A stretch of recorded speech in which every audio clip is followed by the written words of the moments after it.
So drums, is there anything special you like to do when it comes to miking or EQing or compressing? You know, I guess I think I'm pretty standard in a lot of ways with drums. I like to close mic everything. 57 on the snare, kick drum mic. A lot of times it just depends on the drum. Like right now I like the Sennheiser 902, but and it's worked for everything I've put it in. But in the past I've had mics that I thought were just the bomb and put them in another drum that just didn't work at all. So, you know, I try and, you know, get everything to work first at the mic side.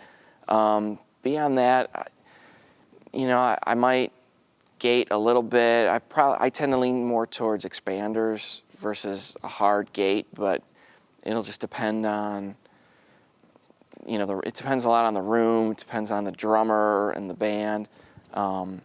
Something I do a lot of when I can is something called parallel compression or upwards compression, or sometimes it's just called like New York style because it started, I think, in recording studios really, where guys were doing this on SSL consoles.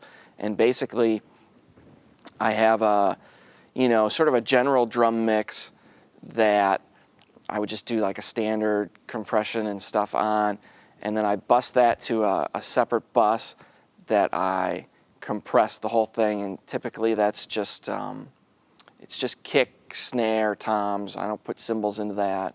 That might be cool, but I don't really do that.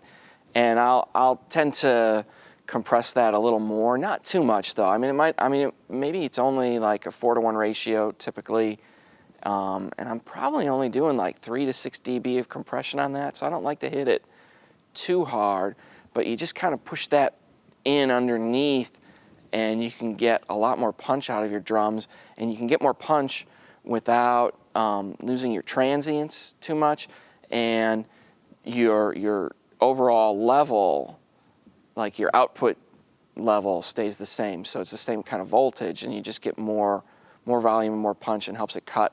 I do the same thing with vocals sometimes. If I'm having trouble digging a vocal out, sometimes that can help push it up over the band if I need to.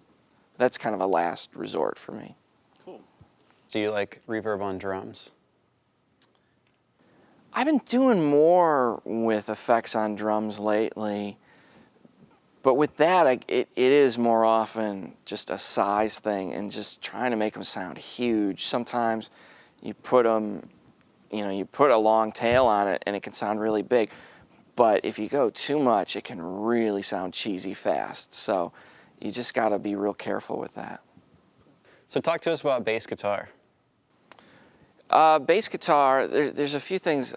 Bass guitar is real hard for me a lot of times. So something I like to do is something that Jace Fincher kind of got me started on. And when I start with bass guitar, I usually leave it out of the subs.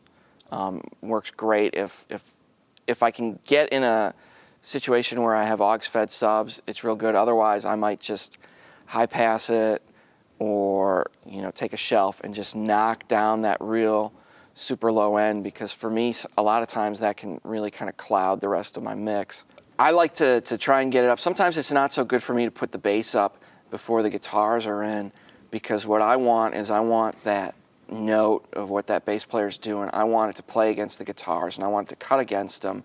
And a lot of times that note information, sort of the perceived tone of it, isn't in the subs. So I want to get it out of the subs and try and get it to work with everything before I put it in the subs. And then I just start pushing it up into the subs, more for feel. Other stuff I might try, sometimes it's good to check the polarity on the bass, because if it's out of polarity with a kick drum, when those kick drums hit against the bass, you can shrink the size of your kick drum, you can shrink the size of your bass right there. So I might check that, and if one or the other really makes it pop, I'll get, you know, fatten it up by flipping the polarity on the bass. Sometimes flip the polarity on the kick drum, just whichever one seems to work best.